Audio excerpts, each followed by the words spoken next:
இன்னைக்கு சத்துரு நம்முடைய வாழ்க்கையில அநேக கஷ்டங்களை, பாடுகளை, துன்பங்களை அவன் கொண்டு வந்து நிற்கும் பொழுது இவைகளை மேற்கொள்வதற்கு நாம என்ன செய்கிறோம்? நம்முடைய திறமையை யூஸ் பண்ணி பார்க்கிறோம். நம்மிடத்துல இருக்கிற செல்வாக்கு மிக்க மனிதர்களை கொண்டு நம்ம யூஸ் பண்ணி பார்க்கிறோம். ஆனா இவை எல்லாவற்றையும் நம்ம உபயோகப்படுத்தினாலும் தோற்று போய் விடுகிறோம். ஆனா தாவீது எப்படி ஜெயிக்கிறான் பாருங்க.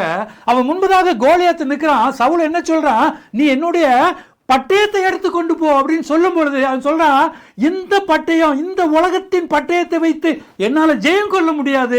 எனக்கு ஜெயம் கொடுக்கிறவர் ஒருவர் இருக்கிறார், கர்த்தருடைய நாமம், அந்த நாமத்தை வைத்து நான் கோலியாத் முன்பதாக நிற்பேன் என்று சொல்லி அவன் நின்று கோலியாத்தை ஜெயம் எடுக்கிறான். இன்னைக்கு உங்களுடைய வாழ்க்கையிலும் கூட சத்துரு அநேக கோலியாத்தை கொண்டு வந்து நிற்கும் பொழுது நீங்க எதை கொண்டு நீங்க ஜெயம் எடுக்கிறவர்களாக நிற்கிறீர்கள்? கர்த்தராகிய இயேசு கிறிஸ்துவின் நாமத்தை நீங்க உறுதியாக பிடித்துக் கொள்ளுங்க. இயேசுவின் நாமத்தை வைத்து பேசுங்க.